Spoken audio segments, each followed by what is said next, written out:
క్రీస్తునందున ప్రియమైన సోదర సోదరులందరికీ యేసుక్రీస్తు నామమున వందనాలు తెలియజేస్తున్నాం. ప్రియులారా, దేవుని వాక్యాన్ని మనం చదువుకుందాం. కొన్ని నిమిషాలు ఆసక్తితో దేవుని మాటలు మనం గమనిద్దాం. అపోస్తుల కార్యములు 16వ అధ్యాయం 16వ వచన భాగాన్ని మనం చదువుకుందాం. అపోస్తుల కార్యములు 16వ అధ్యాయం 16వ వచనం నుండి మనం చదువుకుందాం. పేజీ నెంబర్ 119, కొరత నిబంధన. మేము ప్రార్థనా స్థలమునకు వెళ్ళుచుండగా పుతూను అను దయ్యము పట్టినది సోదె చెప్పుట చేత తన యజమానులకు బహులాభము సంపాదించుచున్న ఈ ఒక చిన్నది మాకు ఎదురుగా వచ్చెను. ఆమె పౌలును మమ్మును వెంబడించి, ఈ మనుషులు సర్వోన్నతుడైన దేవుని దాసులు, వీరు మీకు రక్షణ మార్గము ప్రచురించువారై ఉన్నారని కేకలు వేసి చెప్పెను. ఆమె ఇలాగూ అనేక దినములు చేయుచుండెను గనక పౌలు వ్యాకులపడి దానివైపు తిరిగి, నీవు ఈమెను వదిలిపొమ్మని యేసుక్రీస్తు నామమున ఆజ్ఞాపించుచున్నానని ఆ దయ్యముతో చెప్పగా వెంటనే అది ఆమెను వదిలిపోయెను. చదువుబడినటువంటి ఈ లేఖనములలో మరి పౌలును శీలాయు దేవుని మందిరానికి పోతా ఉన్నారు. పోతా ఉన్నప్పుడు మరి వారి వెనకల ఒక దయ్యము పెట్టినటువంటి ఒక చిన్నది వెళ్తా ఉంది. ఆ చిన్నది కేకలు వేస్తూ చెబుతుంది. ఏమని చెబుతుందంటే, ఈ మనుషులు సర్వోన్నతుడైన దేవుని దాసులు, వీరు మీకు రక్షణ మార్గాన్ని ప్రకటిస్తారని చెప్పేసి ఆ చిన్నది వారి వెనకల చాటింపు వేస్తూ చెబుతా ఉంది. ఇది ఒక దినమైతే పట్టి పట్టనట్లు పౌలు శీలలు వెళ్ళిపోయారు. కానీ ఇక్కడ దైవ గ్రంథంలో చూస్తున్నాము, 18వ వచనంలో ఆమె ఇలాగూ అనేక దినములు చేయుచుండెను అనే మాట కనబడుతుంది కదా. ఒక్క రోజు కాదు, 2 రోజులు కాదు, చాలా రోజులు వీరు సర్వోన్నతుడైన దేవుని కుమారులు, వీరు రక్షణ మార్గాన్ని మీకు ప్రకటిస్తారని చెప్పేసి ఆమె చెబుతా ఉంది. మరి ఈ మాటలు చెబుతా ఉన్నప్పుడు పౌలు వ్యాకులపడి ఆమె వైపు చూచి, యేసుక్రీస్తు నామమున మరి ఈ దయ్యం వదిలిపోమ్మని వాళ్ళ ఆజ్ఞాపియగా ఆ దయ్యము ఆ యొక్క చిన్నదాన్ని విడిచి పోయినట్లు మనం దైవ గ్రంథంలో చూస్తున్నాం. అయితే ఇక్కడ మనం దైవ గ్రంథంలో చూస్తే 16వ వచనంలో సోదె చెప్పుట చేత తన యజమానులకు బహులాభం వస్తూ ఉంది కదా. ఆమెకు దయ్యం బట్టి సోది చెప్తా ఉంటే ఆ యజమానులకి లాభం వస్తూ ఉంది. కానీ పౌలు శీలలు దేవుని మందిరానికి పోతా ఉండేటప్పుడు ఆ దయ్యాన్ని వెళ్ళగొట్టగా దయ్యం ఆ స్త్రీని, ఆ చిన్నదాన్ని విడిచిపెట్టి పోయింది. కాబట్టి లాభం పోయిందా లేదా? దయ్యం పోతే లాభం లేదు. కాబట్టి కింది వచనాల్లో జరిగినటువంటి సంఘటన మనం దైవ గ్రంథంలో చదువుదాం. మరి వీళ్ళిద్దరిని బంధించి మరి ప్రజలందరి ఎదుట బెత్తములతో కొట్టించి చెరసాల్లో వేస్తారు. వారు మధ్యరాత్రి పాటలు పాడుతూ దేవుని గణపరుస్తూ ఉంటే చెరసాల పునాదులు వణికి అదిరి పడతాయి, తలుపులన్నీ తెరుచుకుంటాయి. ఆ సమయంలో ఒక కుటుంబానికి రక్షణ కార్యం జరిగినట్లు మనం కింది వచనాల్లో మనం చదువుకుంటే మనకు అర్థమవుతుంది. అయితే ఇక్కడ మన దైవగ్రంథంలో చూస్తున్న మన పాఠం ఏంటంటే, వాళ్ళు సోదె చెప్పడం ద్వారా ఆ యజమానులు ఏం సంపాదించుతున్నారు? అమ్మా, సోది చెప్పడం ద్వారా, ఆ చిన్నది సోది చెప్పడం ద్వారా వాళ్ళు ఏం సంపాదించుతున్నారు? లాభం సంపాదిస్తూ ఉన్నారు. ఈనాడు మానవుడు లాభం అనేది సంపాదించడానికి ఎన్ని మార్గాల్లో పోతా ఉన్నాడో కదా. తమకి ఇష్టం వచ్చినటువంటి మార్గాల్లో పోతా ఉన్నారు. అయితే మేలు చేసి న్యాయంగా నడుచుకొని లాభం సంపాదిస్తే పర్లేదు, కానీ అడ్డదారిలో తొక్కి లాభం కొరకై పాటలు పడితే మరి చాలా నష్టపోవాల్సినటువంటి పరిస్థితి వస్తుంది. ప్రియులారా, ఇక్కడ మనం చూస్తున్నాము, సోది చెప్పడం ద్వారా ఆ యజమానులు ధనం సంపాదించుకొంచున్నారు. ఈనాడు కూడా అలాగే ఉన్నారు కదా. దైవ గ్రంథంలో కొంతమంది కొన్ని విధాలుగా లాభం సంపాదించుకుంటున్నారు. మనం కొన్ని మాటలు జ్ఞాపకం చేసుకుందాం, చూద్దాము. యూదా రాసినటువంటి పత్రిక మొదటి అధ్యాయం 16వ వచనం. యూదా రాసినటువంటి పత్రిక మొదటి అధ్యాయం 16వ వచనం చదవండి. యూదా రాసినటువంటి పత్రిక మొదటి అధ్యాయం 16వ వచనం. వారు తమ దురాశల చొప్పున నడుచుచు లాభము నిమిత్తమై మనుషులను కొనియాడుచు సనుగువారును తమ గతిని గూర్చి నిదానించువారినై ఉన్నారు. వారి నోరు డంబమైన మాటలు పలుకును. ఇక్కడ మనం గమనించినట్లయితే లాభం కొరకు ఏం చేస్తున్నారంట అయ్యా? అమ్మా, లాభం కొరకు ఏం చేస్తున్నారంట? ఏం చేస్తున్నారు? మనుషులను కొనియాడుతున్నారు. దైవ గ్రంథంలో మనం చూస్తే యెషయా గ్రంథం 6వ అధ్యాయంలో కదా, దేవదూతలు సర్వోన్నతమైన దేవుని స్థలములలో దేవునికి మహిమ అని చెప్పేసి లూకా రాసిన సువార్తలో స్తుతిస్తారు. అట్లాగనే ఆ యెషయా గ్రంథంలోనూ కూడా స్తుతిస్తారు కదా, యెహోవా పరిశుద్ధుడు పరిశుద్ధుడు అని మానక దీవారాత్రములు దేవునికి స్తుతిస్తూ కొనియాడుతున్నారు. అయితే ఇక్కడ మనం దైవ గ్రంథంలో చూస్తున్నాం, మనుషులు కొనియాడుతున్నాడు. ఎవరిని కొనియాడుతున్నారయ్యా? లాభం వచ్చాదని మనుషులను కొనియాడుతున్నారు. నిజమే కదా.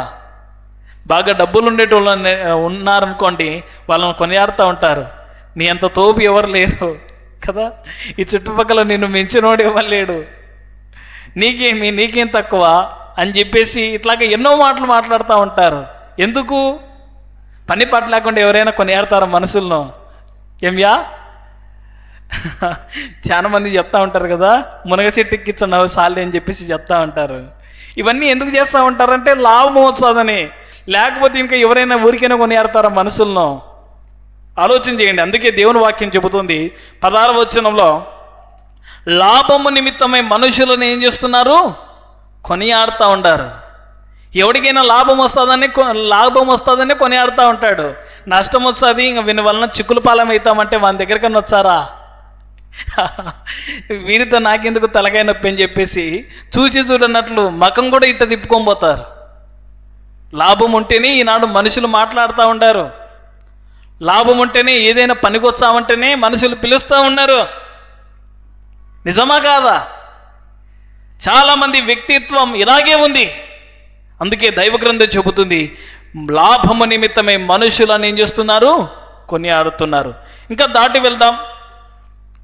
యెహెజ్కేలు గ్రంథం 18వ అధ్యాయం 13వ వచనం. యెహెజ్కేలు గ్రంథం 18వ అధ్యాయం చదవండి 13వ వచనం. యెహెజ్కేలు గ్రంథం 18వ అధ్యాయం 13వ వచనం.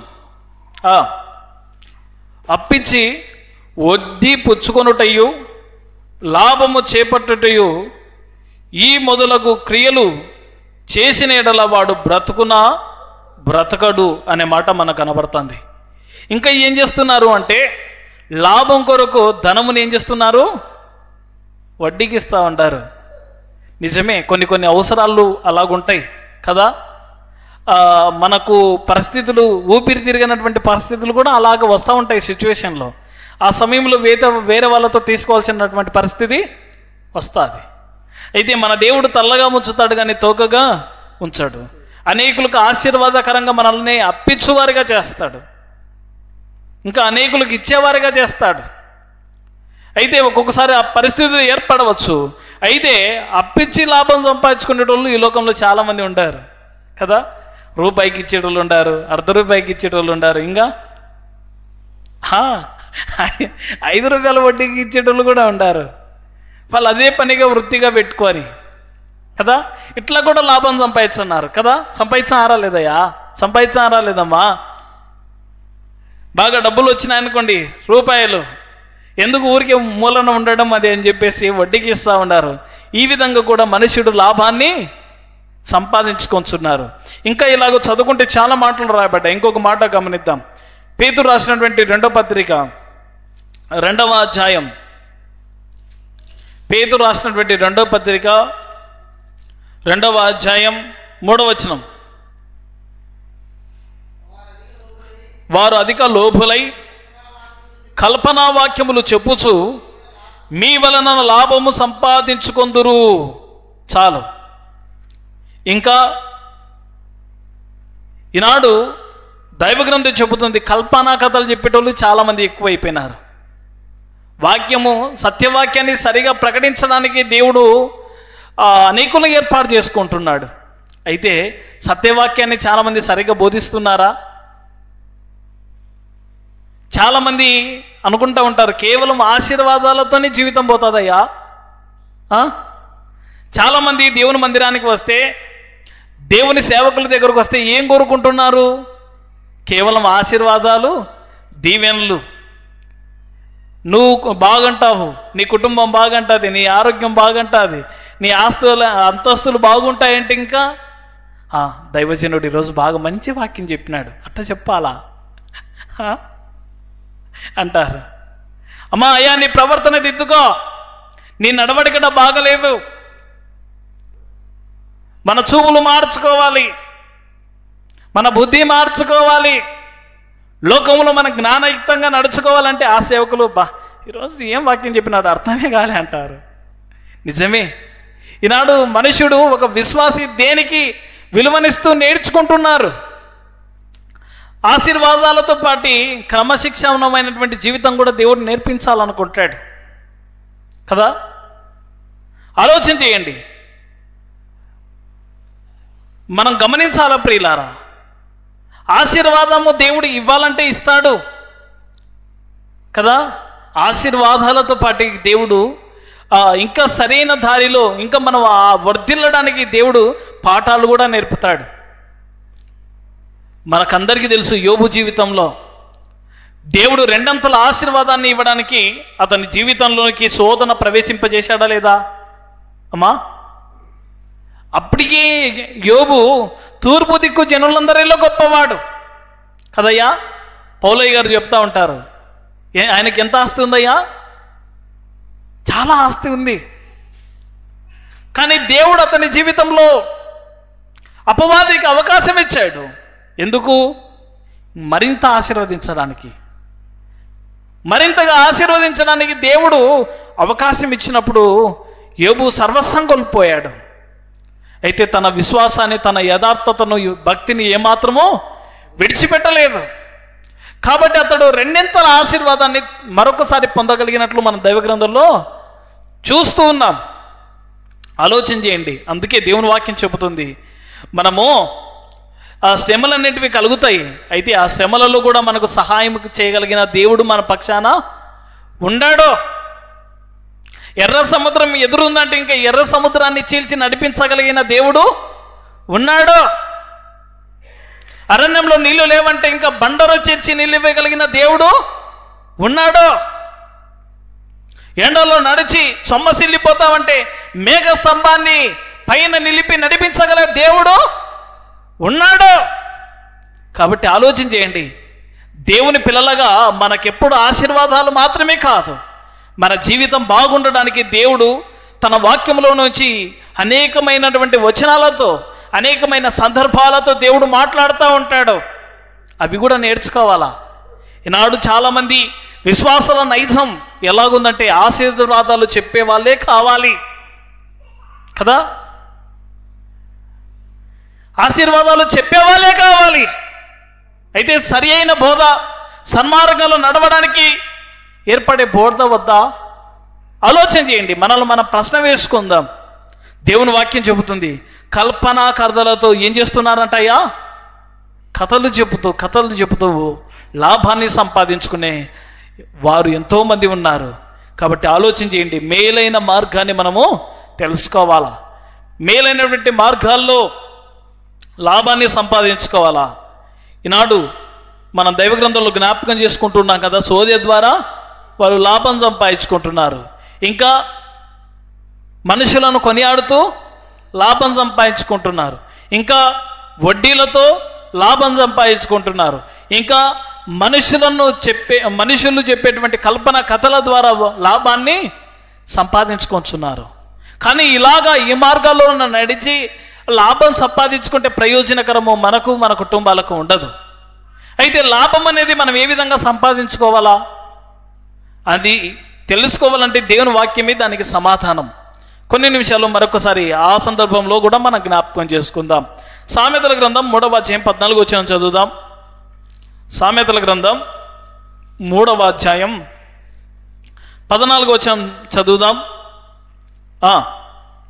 వెండిని సంపాదించుకొనుట కంటే జ్ఞానము సంపాదించుకొనుట మేలు, అపరాంజిని సంపాదించుకొనుట కంటే జ్ఞానలాభము నొందుట మేలు అన్నాడు. ఇక్కడ ఈ వచనాల్లో దేన్ని సంపాదించుకోమంటున్నాడు? అమ్మా అయ్యా, దేన్ని సంపాదించుకోమంటున్నాడు? అర్థం కావట్లేదా? అమ్మా, ఏమిటిని సంపాదించుకోమంటున్నాడయ్యా? జ్ఞానం. జ్ఞానాన్ని సంపాదించుకోమన్నాడండి. వెండిని సంపాదించుకున్నట్టు కంటే జ్ఞానం సంపాదించుకున్నట్టు మేలని చెప్పాడు. అపరాంజిని సంపాదించుకున్నట్ట జ్ఞానలాభం నొందుట మేలని చెప్పినాడు. ఎందుకంటే మనకు జ్ఞానం ఉంటే ఏదైనా కానీ సంపాదించుకుంటాం. జ్ఞానము చొప్పున కాపురములు చేయమని చెప్పినాడు. జ్ఞానవంతురాలు తన ఇల్లు కట్టుకొనను, మూఢురాలు తన చేతులతో తన ఇల్లు ఏం చేసుకుంటుంది? ఊడబెరుకుంటుంది. కుటుంబాలు బాగుపడాలంటే జ్ఞానం కావాలి. కాబట్టి జ్ఞానాన్ని సంపాదించుకున్నవాడు లాభాన్ని పొందుతాడు కదా. జ్ఞానం జ్ఞానం జ్ఞానం కలిగిన వాడైతే సరైన ప్రవర్తన జీవిస్తాడు. పాపం ఎదురుగా ఉన్నా దాటిపోతాడు. పాపం చేయ స్త్రీ ఎదురు వచ్చినా జ్ఞానంతో నీవు నా అక్కవనియో నా చెల్లివనియో చెప్పి దాటిపోమని చెప్పాడు. జ్ఞానం లేనివాడు అలాగే చేస్తాడయ్యా. నా అక్కవు నా చెల్లివి అని చెప్పేసి పాపం నుండి వైదొలుగుతాడా? కాబట్టి వైదొలగాలంటే జ్ఞానం అనేది అవసరం. జ్ఞానాన్ని సంపాదించుకున్నవాడు ఏం పొందుతాడు? జ్ఞాన లాభం పొందుతాడు.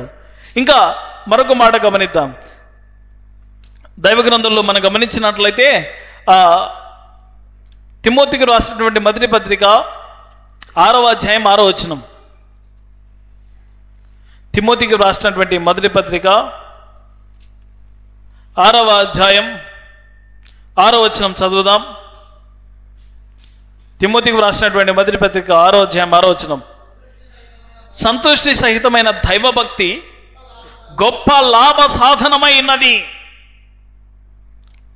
ఇంకా ఏమి ద్వారా లాభం వస్తుంది మనకు? లాభం అనేది అవసరమా కాదయ్యా?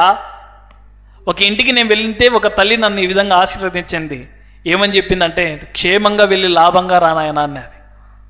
ఈనాడు లాభంగా రావాలని కోరుకుంటున్నారు. లాభంగా రావాలంటే ఏ విధంగా ఉండాలంటే జ్ఞానం కలిగి ఉండడం ద్వారా మనకు లాభం వస్తుంది. రెండవది ఏంటంటే ఇంకా దైవభక్తి వల్ల మనకు చెప్పండి అయ్యా లాభం అనేది వస్తుంది. దైవభక్తి వల్ల లాభమా నష్టమా? అమ్మా చెప్పండి. ఈ లోకంలో లాభం ఉందా లేదా? ఈ లోకంలో లాభం అనేది ఉంది.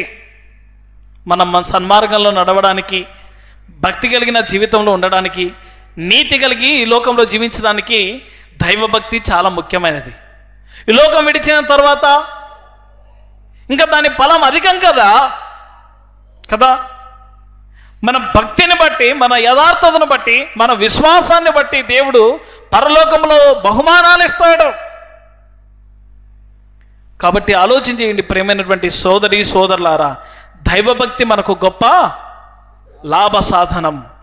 ఇంకొక మాట మనం గమనిద్దాం. సామెతల గ్రంథం 14వ అధ్యాయం 22-23 వచనాలు మనం చదువుకుందాం. సామెతల గ్రంథం 14వ అధ్యాయం 22-23 వచనాలు మనం చదువుకుందాం. 14:22-23 సామెతలు 14:22-23. కీడు కల్పించువారు తప్పిపోవుదురు, మేలు కల్పించువారు కృపాసత్యములు నందుదురు. ఏ కష్టము చేసినను లాభమే కలుగును, వట్టి మాటలు లేమిడికి కారణం. ఇంకా ఈ వచనాల్లో మనం దైవగ్రంథంలో చదువుతున్నాం. మేలు చేస్తే ఏం కలుగుతుంది?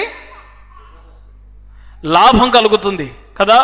మేలు కల్పించువారు కృపాసత్యములు నందుతారు. ఏ కష్టము చేసినానో వాళ్ళకి ఏం కలుగుతుంది? అది కదా. దైవ గ్రంథంలో, కీర్తనల గ్రంథంలో రాయబడింది ఇది. నిశ్చయముగా నీవు నీ చేతుల కష్టార్జితాన్ని అనుభవించదు అన్నాడు. ఎవరు తమ కష్టార్జితాన్ని అనుభవిస్తారంటే మేలు చేయువాడు. మేలు చేయువాడు ఎవరి సంబంధి? దేవుని సంబంధి. కీడు చేయువాడు అపవాది సంబంధి. దీనివల్ల ప్రేమ ఎట్టిదని రుజువుపరుచుకుంటున్నామని యోహాను రాసినటువంటి పత్రికల్లో వ్రాయబడింది. కాబట్టి ఆలోచన చేయండి, మనం మేలు చేయాలో వద్దా? అమ్మా అయ్యా, మేలు చేయాలో వద్దా? శత్రువు అయితే శత్రువును ప్రేమించి వాడు దప్పిగొంటే వానికి నీళ్ళు ఇవ్వమని చెప్పినాడు. శత్రువు అయితే వాడు ఆకలి కొంటే వానికి ఏమి ఇవ్వమన్నాడు? ఆహారం పెట్టమన్నాడు. ఈ విధంగా చేస్తే వాని తల మీద నిప్పులు కురిపించువాడవుతావు అన్నాడు.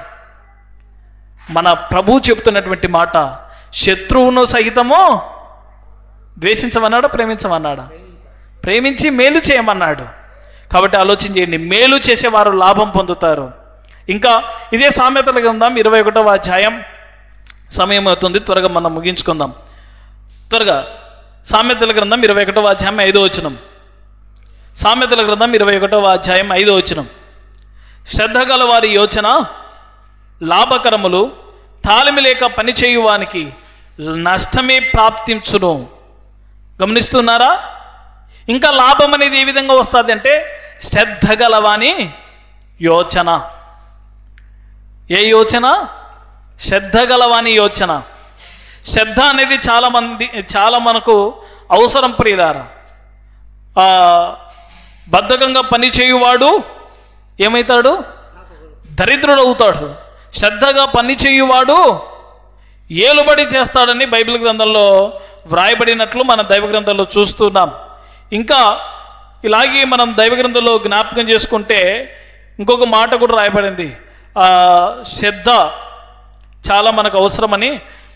ఒకసారి మనం గమనిద్దాము. సామెతల గ్రంథం 12వ అధ్యాయం 24 వచ్చిన చూడండి. సామెతలు 12:24. శ్రద్ధగా పని చేయువారు ఏలుబడి చేయుదురు, సోమరి వెట్టి పనులు చేయవలసి వచ్చును. గమనిస్తున్నారా? శ్రద్ధగా ఉన్నటువంటి వారి ఆలోచన లాభకరం అని చెప్పినాడు. ఇంకా శ్రద్ధగా పని చేయవారు చురుకైన వారని చెప్పినాడు. శ్రద్ధగా ఉండేవారు, పని చేయవారు ఏలుబడి చేస్తారని చెప్పినాడు. కాబట్టి మనకు అన్ని విషయాలలో శ్రద్ధ అనేది అవసరం. శ్రద్ధ కలిగి ఉంటే ఇంకా మనకేం కలుగుతుంది? లాభము కలుగుతుంది. ఇంకా ప్రసంగి గ్రంథం 8వ అధ్యాయం 15వ వచనం. ప్రసంగి గ్రంథం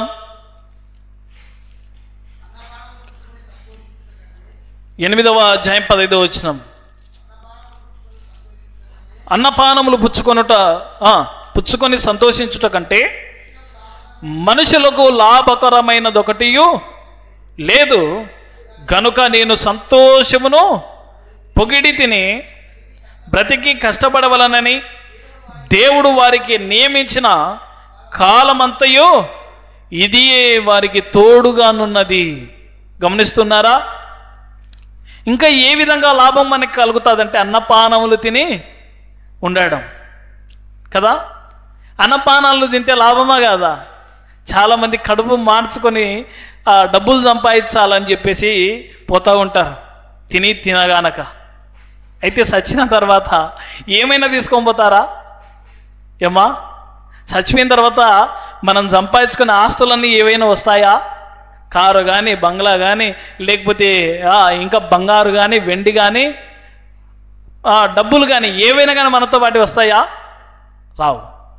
కాబట్టి ఆరోగ్యంగా ఉండడానికి మనము జాగ్రత్తలు కూడా తీసుకోవాలా కదా. ఆరోగ్యం పోయిన తర్వాత ఎంత ఖర్చు పెట్టినా కానీ ప్రయోజనం ఉంటుందా?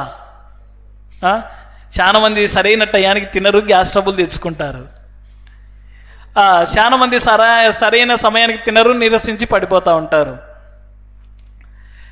డాక్టర్ కాడికి పోతే వేలు బిల్లు చేస్తూ ఉంటారు. కానీ ఖచ్చితంగా కట్టాల్సిందే, ఇంకా బతకాలి కాబట్టి అన్నపానాలలో ఏముంది? లాభం అనేది ఉంది. కాబట్టి సరైన సమయానికి భోజనం చేసి మీ ఆరోగ్యాన్ని మీరు కాపాడుకోండి కదా. సంతోషకరమైనటువంటి మనసు ఆరోగ్యదాయకమని బైబిల్ గ్రంథంలో రాయబడింది. చివరిగా ఒక మాట చదువుకొని మనం ఈ కూడికను ముగించుకుందాం. ఫిలిప్పీయులకు రాసినటువంటి పత్రిక మొదటి అధ్యాయం, ఫిలిప్పీయులకు రాసినటువంటి పత్రిక మొదటి అధ్యాయం 21వ వచనాన్ని మనం చదువుకుందాం. చివరికి ఈ మాట చదువుకొని ఈ కూడికను ముగించుకుందాం. ఫిలిప్పీయులకు రాసినటువంటి పత్రిక మొదటి అధ్యాయం 21వ వచనం, నా మట్టుకైతే బ్రతుకుట క్రీస్తే, చావైతే లాభము. ఎవరి మాటలు చెబుతున్నారంటే బైబిల్ గ్రంథంలో మనం ఇక్కడ గమనిస్తున్నాము. ఎవరయ్యా? మొదటి వచనం చదవండి. ఫిలిప్పీలో ఉన్న క్రీస్తు యేసునందలి సకల పరిశుద్ధులకును అధ్యక్షులకును పరిచారకులను క్రీస్తు యేసు దాసులైన పౌలును తిమోతియు శుభమని చెప్పి వ్రాయినది. పౌలు వాళ్ళు చెప్తా ఉన్నారు. ఏమని చెప్తా ఉన్నారంటే, నా మట్టుకైతే, చెప్పండి అయ్యా, తెలిసిన వాక్యమే కదా, నా మట్టుకైతే బ్రతుకుట క్రీస్తే, చావైతే లాభము అన్నాడు. బ్రతికినా లాభమే క్రీస్తు కొరకు, చచ్చిపోయినా లాభమే. కాబట్టి ఆలోచన చేయండి. మనం ఇంతవరకు చదువుకున్నాం. ఏ విధంగా ఉంటే ఇంకా మనం లాభం సంపాదిస్తాము. మరికొన్ని మాటలు కూడా ముందుగా చదువుకున్నాం కదా. ఆ విధంగా ఉండి కూడా లాభాన్ని సంపాదించుకునేవారు ఉన్నారు. దేవుని విశ్వాసాలుగా మనకి ఏది అవసరమో మనం గుర్తెరిగి ఆ విధంగా నడుచుకుంటూ ప్రభు వలన మేలులు పొందుదాం. దేవుడు తన మాటలు మన కొరకై దీవించును గాక. ప్రార్థన చేసుకొని దేవుని మందిరంలో నుంచి మనము సెలవు తీసుకుందాం. ప్రియులారా, సకలైశ్వర్యములకు కారణభూతుడైన మా ప్రియ పరలోకపు తండ్రి, ఘనమైన మహారాజా, నీకు అనేకమైన కృతజ్ఞతలు, స్తుతులు, స్తోత్రాలు చెల్లిస్తున్నాం. మీ పిల్లలమైనటువంటి మాకు నేను మీ వాక్యం ద్వారా ఇంతవరకు మీరు మాట్లాడినందుకు స్తోత్రాలు చెల్లిస్తున్నాం. ఈ మాటలు నీ ప్రజలమైన మా హృదయాలలో ముద్ర వేసి ఫలింపచేయండి. మమ్మల్ని అన్ని విషయాల్లో జ్ఞాపకం చేసుకొని ఆశీర్వదించండి. అన్ని విషయాల్లో మీ సహాయాన్ని అందించండి. నీతిగా, భక్తిగా, యథార్థంగా మీ ఎదుట మేము జీవించడానికి నైనా అనుదినం మీ వాక్యాన్ని చదువుతూ మీకు ప్రార్థన చేస్తూ మా విశ్వాస జీవితాన్ని మేము కాపాడుకోవడానికి సహాయం చేయండి. చేరవచ్చిన వారిని, వారి కుటుంబాలను, వాళ్ళకి కలిగినటువంటి ప్రతిదీ కూడా ఆశీర్వదించమని, నీ సన్నిధిలోంచి చదివి వెళ్తుండగా నీ మెండైన దీవులతో పంపమని మా ప్రభువును మా సొంత రక్షకుడైన యేసుక్రీస్తు నామమున ప్రార్థించి అడిగి వేడుకొంచున్నాము తండ్రి. ఆమేన్. ఇంతతో కొడుకు ముగించబడింది. అందరికి వందనాలు ప్రియులారా.